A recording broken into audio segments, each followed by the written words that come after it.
नमस्कार दोस्तों, बाजार हाट न्यूज़ चैनल के एक नए एपिसोड में आप लोगों का बहुत बहुत स्वागत है। तारीख है दोस्तों 22 दिसंबर 2021 और यहाँ पे 23 दिसंबर 2021 यानी एक्सपायरी डे के लिए बैंक निफ्टी का ऑप्शन एनालिसिस और बैंकिंग स्टॉक एनालिसिस लेकर आपके सामने हाजिर हूँ। सबसे पहले कैंडल को देखेंगे, उसके बाद ऑप्शन चेन को देखेंगे। दोस्तों टेलीग्राम चैनल को अगर ज्वाइन नहीं किया तो जरूर ज्वाइन करिएगा। लाइव मार्केट में कॉल प्राप्त करने के साथ साथ short term call, positional call भी वहाँ पे मिलते रहते हैं। आज भी मैंने आपको शॉर्ट टर्म कॉल में दिया हुआ था उसका स्टॉक्स, जिसमें कि एक स्टॉक्स था आपके लिए कोफोर्ज और दूसरा था वेल्सफ्रंट कॉर्प। तो कोफोर्ज का एक टारगेट भी आ गया था और वेल्सफ्रंट कॉर्प भी लगभग जो है लेवल एग्जीक्यूट करके टारगेट की तरफ बढ़ चला था। तो ये सारी चीज़ें आपको फ्री ऑफ कॉस्ट में टेलीग्राम चैनल पे मिलता है, तो ज़रूर ज्वाइन करिएगा। चलिए देखते हैं आज का ओपनिंग किया है। आज मार्केट ने गैप अप ओपनिंग किया था, सस्टेन किया, हालांकि गैप एक बार फिल भी कर चुका था। गैप अप ओपनिंग हुआ 34,865 के आसपास में, हाई लगाया 35,112, क्लोजिंग 35,029 के आसपास में किया है। अब ये जो प्रीवियस डे यानी कल का जो हाई है वो 35,050 है और आज का जो क्लोजिंग है वो 35,029 है। तो कल के हाई के ठीक नीचे हम लोग क्लोज कर रहे हैं और कल के हाई से हम ऊपर जाके एक बार क्लेम किए थे 35,100 को। अब देखते हैं कि यहाँ जो कैंडल बना, ये 3 दिन 4 दिन शॉर्ट बने कंटिन्यू। अब यहाँ पे एक पॉजिटिव कैंडल पहली बार यहाँ पे बना है, हालांकि कल भी पॉजिटिव ही मानेंगे क्योंकि गैप अप ओपनिंग हुआ था और वहाँ पे सस्टेन किया था। लेकिन कल कहाँ पे तेजी बन सकती है, मेरे ख्याल से अभी भी जो इसके पास रेजिस्टेंस लेवल है वो 35,230 250 के आसपास आ रहा है, जो कि 20 तारीख वाला जो कैंडल है, 20 तारीख वाले कैंडल का हाई प्राइस अगर हम मान के चलते हैं तो वो कैंडल ही हमारा रेजिस्टेंस एरिया बनाएगा, बड़ा वाला रेजिस्टेंस। उसके बाद 35,500 के लेवल आते हैं। हम लोग इसका डेली और 15 मिनट के टाइम फ्रेम पे भी सब चीज़ों को देखेंगे, लेकिन फिलहाल हम लोग चलते हैं ऑप्शन चेन पे और देखते हैं कि ऑप्शन डेटा में क्या परिवर्तन आ रहा है। कल जो मैंने एनालिसिस करके दिया था, क्या मार्केट उसके हिसाब से चला या नहीं चला, आप मुझे ज़रूर कमेंट सेक्शन में बताइएगा। तो चलते हैं ज़रा ऑप्शन चेन पर। लेकिन मैं अभी फिर बता दूं कि बड़ा सपोर्ट जो है, इसको नीचे की साइड में अगर सपोर्ट ढूंढ रहे हैं तो हम 34,300 का एक सपोर्ट लेके चल सकते हैं। बड़ा सपोर्ट आपको 34,000 का मिलेगा। ऊपर पहला रेजिस्टेंस 35,250, उसके बाद बड़ा रेजिस्टेंस, पहला रेजिस्टेंस 35,250, दूसरा जो होगा 35,500 के आसपास का बनेगा, 35,500 के आसपास का ये चार्ट पे दिख रहा है। 15 मिनट पे जाएंगे तो वो डेट चार्ट और भी आपको बेहतरीन चार्ट देखने को मिलेगा। फिलहाल हम लोग ऑप्शन चेन पे चल के एक बार डेटा को समझ लेते हैं। चलते हैं ऑप्शन चेन पर। ऑप्शन चेन में हम लोग क्या देख रहे हैं कि बैंक निफ्टी का जो पुट कॉल रेशियो है वो थोड़ा कंफर्ट जोन से बाहर आ रहा है। 0.8450 के आसपास में पुट कॉल रेशियो है और क्लोजिंग हम 35,029 के आसपास में कर गए। यानी कल का जो हाई था 35,050, हम उसके ठीक पास में आके क्लोज कर रहे हैं। 421 पॉइंट पॉजिटिव क्लोज हुआ है। तो ये जो 400 पॉइंट की रैली है ये बड़ी रैली माना जाएगा यहाँ पे। तो फिलहाल हम चलते हैं इसके पास में 35,000 के पास में एट द मनी हम बैठे हैं, 35,000 और 35,100 के बीच में। तो यहाँ पे एट द मनी के बीच में हम क्या देखते हैं, सबसे पहले हम 35,000 के लेवल को देखेंगे और इस तरफ हम रजिस्टेंस एरिया देखेंगे और इधर हम सपोर्ट एरिया ढूंढने की कोशिश करेंगे। तो रजिस्ट्रेशन में हम 35,100 के पास क्या देख रहे हैं कि 6,60,750 हमारा कॉल बायर है। ये देखिए कि ये कॉल राइटर नहीं है बल्कि ये कॉल बायर है। यानी बायर कॉल इसलिए बाय कर रहा है क्योंकि वो उसको मार्केट को ऊपर जाते हुए देख रहा है, इसलिए कॉल बायर है 35,100 पर। और यहाँ पे हम पुट राइटर को देख रहे हैं तो यहाँ पे हम 2,46,625। तो कहने का मतलब है कि 35,100 हमारा रेजिस्टेंस एरिया बन सकता है, अभी भी बना हुआ ही है क्योंकि हम उसके नीचे क्लोज कर रहे हैं। लेकिन ये लोग कह रहा है कि अगर आप 35,100 के ऊपर सस्टेन कर गए ना तो यहाँ से आपको फिर एक तेज़ी बन सकता है, क्योंकि हम लोग उसको बाय कर रहे हैं। हम लोग क्या है, हम लोग सारे ऑलरेडी बायर बने हुए हैं। तो हम 35,100 का एक रेजिस्टेंस तो ज़रूर लेंगे, लेकिन ये मान के चल रहे हैं यहाँ पर कि एक बार अगर इसके ऊपर सस्टेन कर गया तो ये और भी ऊपर जा सकता है।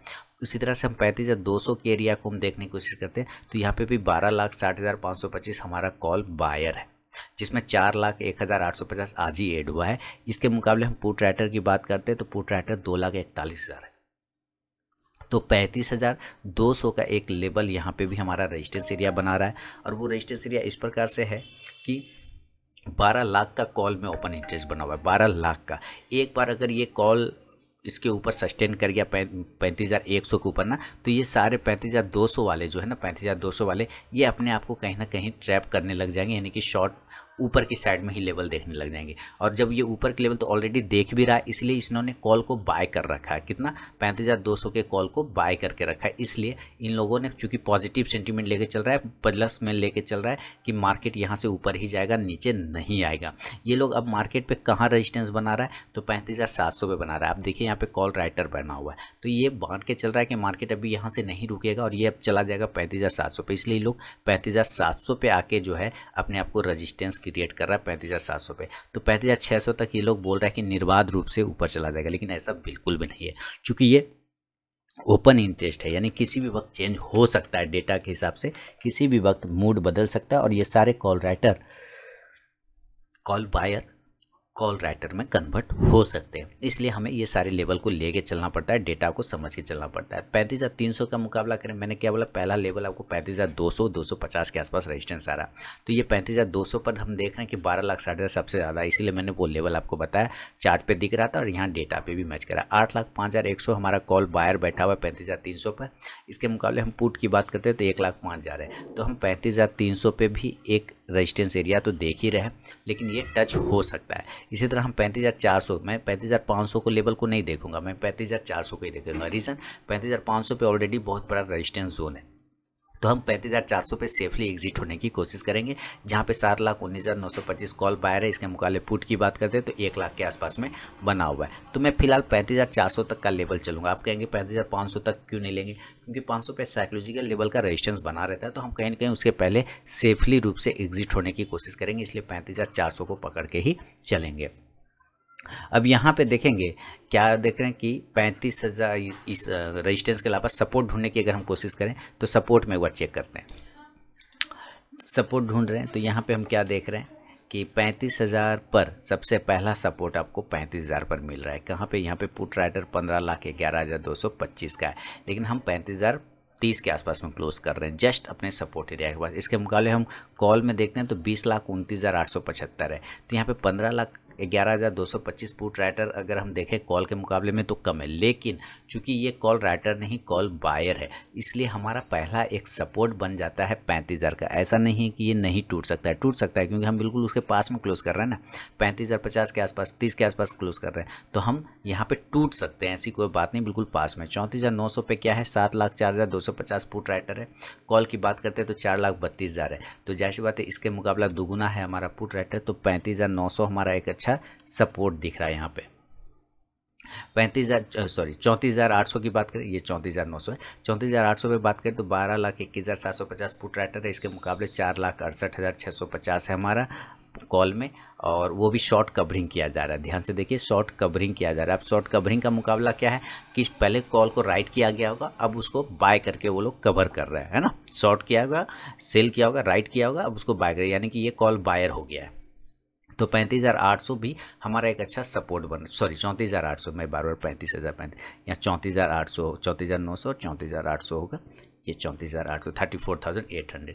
34,700 का मुकाबला की बात करते हैं तो 8,64,725 हमारा पुट राइटर है, और कॉल में बात करते हैं तो 2,96,000 है। तो 34,700 हमारा एक अच्छा सपोर्ट है। तो मैं फिलहाल 34,700 तक ही सपोर्ट मानूंगा, क्योंकि आज जो हम लो थे लगभग 34,800 से 700 के आसपास में आए हुए थे, है ना। हमारा लो तो वही था 34,700 के आसपास में, 687 के आसपास में हम लोग लो लगाए थे। तो मैं 34,700 तक का है एक इंपॉर्टेंट सपोर्ट पकड़ के चलूँगा। तो 34,700, 34,800, 34,900, 35,000 एक सपोर्ट एरिया, रेजिस्टेंस एरिया है 35,100, 200, 300, 400 को फिलहाल लेके चल रहे हैं। अब चार्ट पे चलते हैं और लेवल निकालने की कोशिश करेंगे। चल बाय करने की बात करते हैं तो हम क्लोज कर गए हैं 35,050 के आसपास में, 35,030 के आसपास में। देखिए आज का हाई हम 35,112 के आसपास में लगाए हुए हैं, और प्रीवियस हाई की बात करते हैं तो वो 35,050 के आसपास में है। यानी कि एक बार अगर कल फिर से प्रीवियस हाई को ये ब्रेक कर देता है, यानी 35,050 को ब्रेक कर देता है, तो एक बाय का एरिया बन जाएगा, हम यहाँ पे बाय कर सकते हैं। टारगेट ऊपर के साइड में पहला वाला जो छोटा है वो 35,100 से लेके दूसरा टारगेट 35,300 तक आराम से यहाँ पे जाने की कोशिश कर सकता है। और वो भी 300 नहीं बोलूँगा, पहले मैं 250 तक का ही बोलूँगा, यानी कि 35,250। अब वो रीज़न क्या है 35,250, क्योंकि ये वाले जो रेड कैंडल है 20 तारीख वाली, इसका हाई अगर आप देखते हो तो 35,230 का आ रहा है, इसलिए सबसे पहले तो इसको ब्रेक करना ज़रूरी है। तो मेरा टारगेट 35,100 से लेके 35,250, 275, 300 बहुत 300। तो यहाँ पर हम एक प्रॉफिट बुक करने की कोशिश करेंगे लॉजिकल, क्योंकि ये इस कैंडल को ब्रेक करना इसको बेहद ज़रूरी है और यहीं पर इसने 2 बार लो लगाया हुआ था, तो ये एक अच्छा रेजिस्टेंस एरिया है। हाँ, इसको क्लेम कर लेगा तो ऊपर भागेगा, लेकिन हम पहले एक बार यहाँ पर ज़रूर रुकेंगे, ये एरिया रुकने वाला है। आप इस हिसाब से कॉल ऑप्शन को बाय करने की कोशिश करिएगा। और कौन सा कॉल ऑप्शन रहेगा, तो 35,100 के स्ट्राइक प्राइस का आप कॉल ऑप्शन बाय करके चल सकते हैं। इंडेक्स ऊपर चलेगा तो ये कॉल ऑप्शन ऊपर जाके आपको प्रॉफिट देगा। एक तो ये कंडीशन हुआ। अगर आपको सेल करने का इरादा हो, कि आपको सेल करने का मूड हो, तब आप सेल कहाँ कर सकते हैं, तो फिर से अगर वापस कि हमारी क्लोजिंग हो गई है 35,030 के पास में और हम जो है ओपनिंग हुए थे 34,865 के आसपास में। अगर हम ये देखते हैं कि इसका भी ओपनिंग प्राइस 34,863, इसका भी ओपनिंग प्राइस ठीक उसी था, ठीक है। अब हम पहला बार हमारा सपोर्ट जो है 35,000 का एक अच्छा खासा सपोर्ट नीचे के एरिया पे है, तो ये ब्रेक होगा तो हम सेल नहीं करेंगे, हम सेल करेंगे थोड़ा इसके नीचे 34,975 के नीचे, 34,950 के नीचे। देखिए एक बार ये स्पाइक लगा देगा 35,000 पे, आपको लगेगा कि ये सेलिंग जोन आ गया, लेकिन नहीं, वहाँ पे हम थोड़ा वेट करेंगे। 34,975 से 950 के नीचे हम सेल करेंगे और टारगेट इस कंडीशन में आपको पहला खुलेगा 34,900 का और दूसरा टारगेट आपको यहाँ से 34,800 तक भी, और तीसरा जो आज का लो प्राइस था 34,700 तक, वहाँ तक आने का ये कोशिश कर सकता है। आप यहाँ से फिर पुट ऑप्शन को बाय कर लें। पुट ऑप्शन को अगर आप बाय करते हैं तो कितना का पुट ऑप्शन रहेगा, आप 35,000 का ही पुट ऑप्शन बाय करके चल सकते हैं। जैसे उधर 35,100 का कॉल ऑप्शन लिया था, तो इधर 35,000 का पुट ऑप्शन आप बाय करके चल सकते हैं। इंडेक्स नीचे तो ये पुट ऑप्शन ऊपर जाके आपको प्रॉफिट देगा। तो ये कुछ सिनेरियो हुए नॉर्मल कंडीशन में। अभी हम लोग मार्केट डेटा भी देखेंगे, FIDI का एक्टिविटी भी देखेंगे कि क्या हिसाब हुआ है, और ग्लोबल मार्केट को भी देखेंगे कि क्या सिनेरियो चल रहा है। तो पहले यहाँ पे हम समझ लेते हैं गैप अप और गैप डाउन स्थिति। अगर ये गैप अप होता है तो गैप अप के लिए मेरे पास एक ही लेवल है, और वो लेवल है गैप अप में 35,250 वाला एरिया। अब वो एरिया क्यों होगा, क्योंकि हम पहले यहीं पे रेजिस्टेंस बना रहे हैं, 2 बार से यहाँ पे भी रेजिस्टेंस बना हुआ है, ये इसको ब्रेक नहीं हो रहा है। तो मेरे लिए एरिया या तो ये 35,250 हो जाए या 35,300 हो जाए।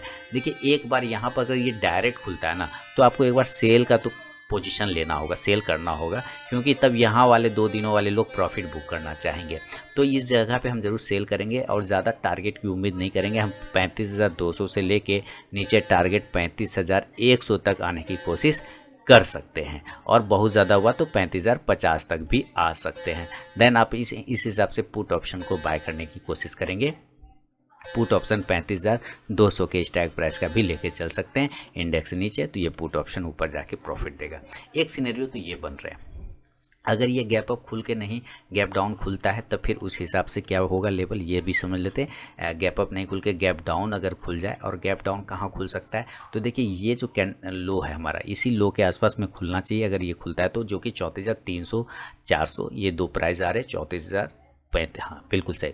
तो हमारा प्राइस यही आएगा 34,300 और 400 के आसपास में, बिल्कुल। तो अगर हम कहाँ पे क्लोज कर रहे हैं, हम क्लोज कर रहे हैं 35,000 के ऊपर। अब वहाँ से हम नीचे आते हैं 500 पॉइंट गैप डाउन, ऐसा संभव तो नहीं है। तो हम पहला कंडीशन हो सकता है कि या तो 34,500 पर ओपन हो जाए, या दूसरा कंडीशन हो सकता है 34,400 पे ओपन हो जाए, या तीसरा कंडीशन हो सकता है 34,600 पे ओपन हो जाए। देखिए आपको बढ़िया वाला बाय वाला एरिया तो ये है 34,400 का। अगर यहाँ पर मिले तो बहुत बढ़िया, नहीं तो यहाँ पर छोटी छोटी क्वांटिटी आप पोजीशन बना सकते हैं। मल्टीपल क्वांटिटी लेना हो तो एक बार यहाँ डाले, एक बार यहाँ डाले, एक बार यहाँ डाले, ऐसे कर सकते हैं।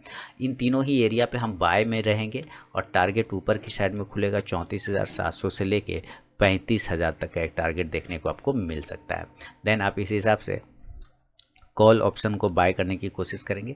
कॉल ऑप्शन आपको रहेगा 34,600 के स्ट्राइक प्राइस का, 34,700 के स्ट्राइक प्राइस का लेके आप चल सकते हैं। इंडेक्स ऊपर तो ये कॉल ऑप्शन भी ऊपर जाके प्रॉफिट दे सकता है।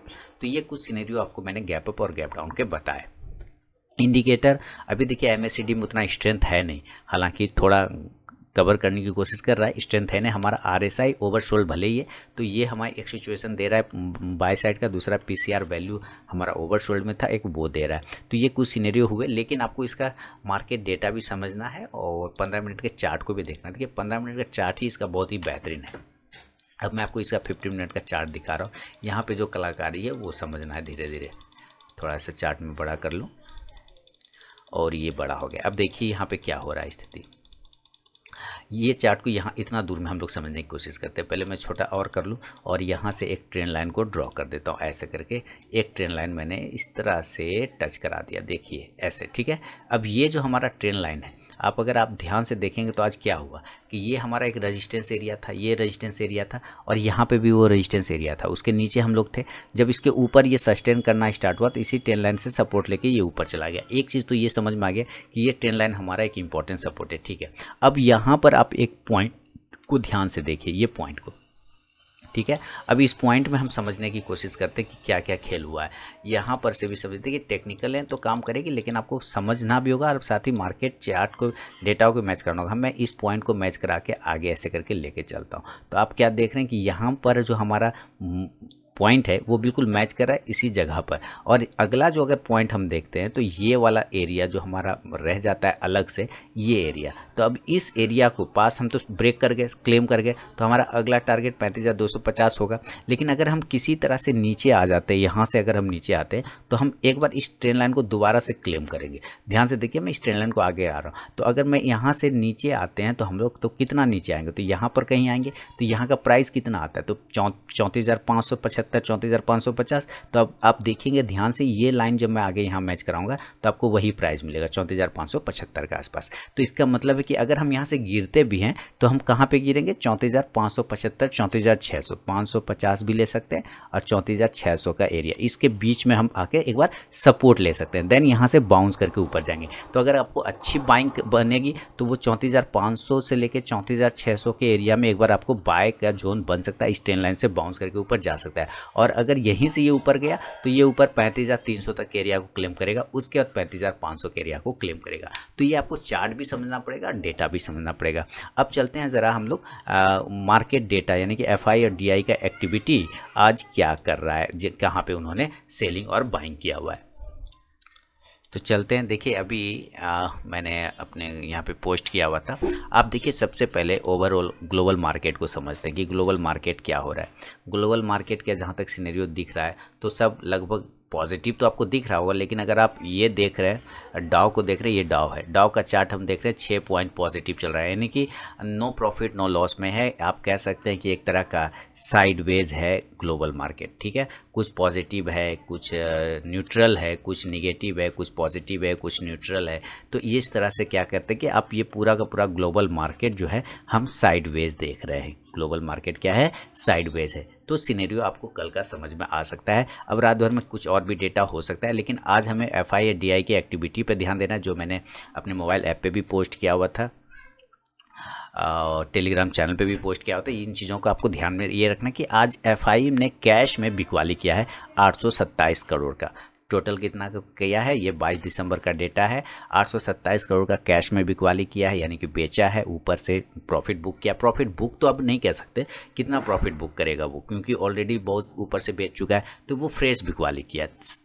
अगेन इसने क्या किया कि डीआई, हमारे यहाँ जो घरेलू डोमेस्टिक इंस्टीट्यूशनल इन्वेस्टर है, उन्होंने 1593 करोड़ की खरीदारी की है, जिसमें म्यूचुअल फंड हो सकते हैं, बड़े लोग हो सकते हैं, स्मार्ट मनी हो सकता है। उन्होंने 1593 करोड़ की खरीदारी की है। तो यहाँ तो डेटा हमारा पॉजिटिव है, यहाँ पे हमारा डेटा एफआई की तरफ से निगेटिव बना हुआ है। एफआई ने फ्यूचर में, अब यहाँ पे समझना है, एफआई ने फ्यूचर में 1320 करोड़ की खरीदी की है। अब यहाँ से देखिए, फ्यूचर में खरीदी की इन्होंने, इसका मतलब है कि ये शॉर्ट टर्म में उस गेन को कैच करना चाहते हैं। फ्यूचर में आपने लिया है तो आप उसको बेचेंगे ना, आप उसको होल्ड करके तो रख नहीं सकते, क्योंकि फ्यूचर में तो आपको लेना है। अगर बाय किया तो आपको आज ना कल तो उसको बेचना ही है।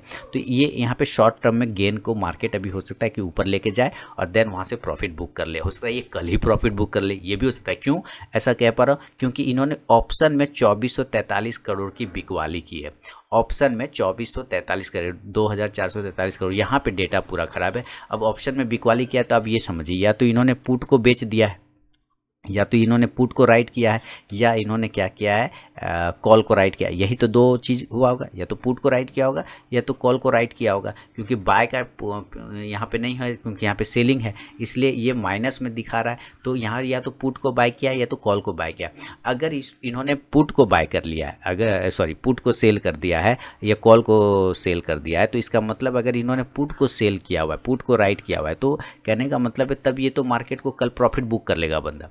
अगर ये कॉल को ऊपर राइट कर रहा है, जो कि 37,100 100 पे आपको दिखा रहे थे कि वहाँ पे ओरिजिनल कॉल राइटर बैठा हुआ है, अगर उस जगह पे ये लोग राइट किया तो इसका मतलब ये मार्केट को कल ऊपर लेके जाएगा। लेकिन चांसेस लग रहे हैं कि कल मार्केट आपको थोड़ी प्रॉफिट बुकिंग थोड़ा निगेटिव माहौल में लेके जा सकता है, क्योंकि ग्लोबल मार्केट भी इसको सपोर्ट नहीं करता हुआ दिख रहा है। जहाँ तक कि ये डेटा समझ में आ रहा है मुझे कि फ्यूचर में इन्होंने बाय किया हुआ है, तो इसको कहीं ना कहीं प्रॉफिट बुक करना होगा। हो सकता है ये कल ही एक्सपायरी का माहौल का फ़ायदा उठा के प्रॉफिट बुक कर ले, और नहीं तो परसों फ्राइडे को ये प्रॉफिट बुक कर लेगा। फ्राइडे को आपको ये ब्लैक फ्राइडे वाला माहौल दिखा सकता है। तो ये कुछ मिला के दोस्तों एक्टिविटी है DI और FI का, और साथ ही ये फ्यूचर ऑप्शन का डेटा मैंने आपको दिखा दिया है। उम्मीद करता हूँ इस डेटा से काफ़ी आपको हेल्प मिला होगा। अब चलेंगे ज़रा बैंकिंग स्टॉक्स की तरफ और देखेंगे बैंकिंग स्टॉक्स क्या कर रहे हैं। तो चलते हैं ज़रा बैंकिंग स्टॉक्स की तरफ, एक एक करके सारे बैंकिंग स्टॉक्स को देखते हैं। देखिए यहाँ पे बैंकिंग स्टॉक में सबसे पहले AU स्मॉल फाइनेंस बैंक की बात करते हैं। आपको अगर ये मेरा एनालिसिस पसंद आता है तो ज़रूर मुझे कमेंट सेक्शन में बताइए, इतना डीप एनालिसिस करके देता हूँ। अब यहाँ पे देखिए AU स्मॉल फाइनेंस बैंक ऊपर के लेवल अगर 1055 को ब्रेक करता है तो कल 1070 से 1100 के टारगेट बना सकता है। नीचे 1015 को ब्रेक करेगा तो 1000 का टारगेट देगा। एक्सिस बैंक, कल इस पे नज़र रखना होगा आपको। एक्सिस बैंक पे कल ये कुछ कर सकता है बड़ा। 670 के ऊपर अगर ये निकलता है, हालांकि 70 के ऊपर तो चल ही रहा है, फिर भी 75-76 के ऊपर निकल जाए तो 80 से 85 तक के टारगेट आपको इंट्राडे में दिखा सकता है। बंधन बैंक पॉजिटिव तो रहा है, कितना पॉजिटिव रहेगा ये कल पता चलेगा। अगर ये 260 को ब्रेक कर गया तब तो ठीक है, तब 265 का टारगेट देगा। बैंक ऑफ बड़ौदा इसके ऊपर निकलना होगा 84 के ऊपर, देन आपको बैंक ऑफ बड़ौदा में पॉजिटिव मूवमेंट बनेगा। बैंक ऑफ इंडिया की बात करें तो बैंक ऑफ इंडिया में जो लेवल आ रहे हैं वो ठीक 52 से 53 के ऊपर खुलेगा नया लेवल 54 के टारगेट के लिए। केनरा बैंक ये ठीक है, यहाँ से मैंने एरो लगाए थे बिल्कुल ऊपर की तरफ में, ये ऊपर ही जाने की कोशिश कर रहा है, तो 205 के ऊपर निकलने के बाद आपको 210 तक के टारगेट दिखा सकता है। फेडरल बैंक 2 से 3 दिन ये कल नज़र रखे 83 के ऊपर अगर ये निकल गया 83 के ऊपर तब आपको 85 तक का टारगेट बना के देगा।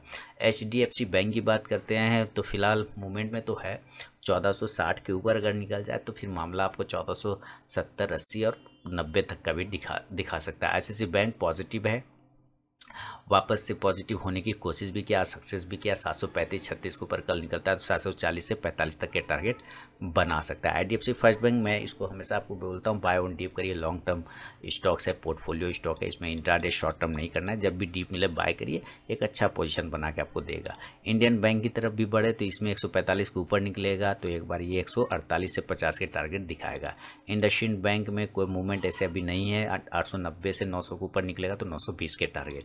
कोटक महिंद्रा बैंक इसमें कुछ मूवमेंट कर सकता है, ये 1775 1776 के ऊपर निकलने के बाद 1800 के target. PNB buy on dip करना है, इसमें लॉन्ग टर्म स्टॉक्स है, पोर्टफोलियो स्टॉक है, इस पर नज़र बना के हमेशा आपको रखना है। RBL बैंक कुछ फ़ायदा नहीं है, अभी 178 से 80 के ऊपर निकलेगा तो 185 से 90 के टारगेट। SBI इसको तो अवॉइड ही करके मैं चलना पसंद करूंगा, जब तक कि 475 के ऊपर जब तक नहीं आता है तब तक नहीं। यूनियन बैंक पॉजिटिव तो है लेकिन 52 इसका बड़ा हर्डल, जिस दिन ब्रेक नहीं होगा जब तक कुछ नहीं कर सकते। यस बैंक 15 रुपये के ऊपर मूवमेंट कर सकता है, हालांकि ये वापस जाता तो है फिर टकरा के नीचे गिर जाता है, तो नज़र रखिए 15 रुपये के ऊपर निकलेगा तो हो सकता है 16 से 17 तक के टारगेट आपको फिर से दिखा सकता है। तो यह है दोस्तों बैंक निफ्टी और बैंकिंग स्टॉक पे अपना व्यू। अगर पसंद आया तो ज़रूर फीडबैक दें, मिलूंगा आप नेक्स्ट वीडियो में, तब तक के लिए बहुत बहुत धन्यवाद।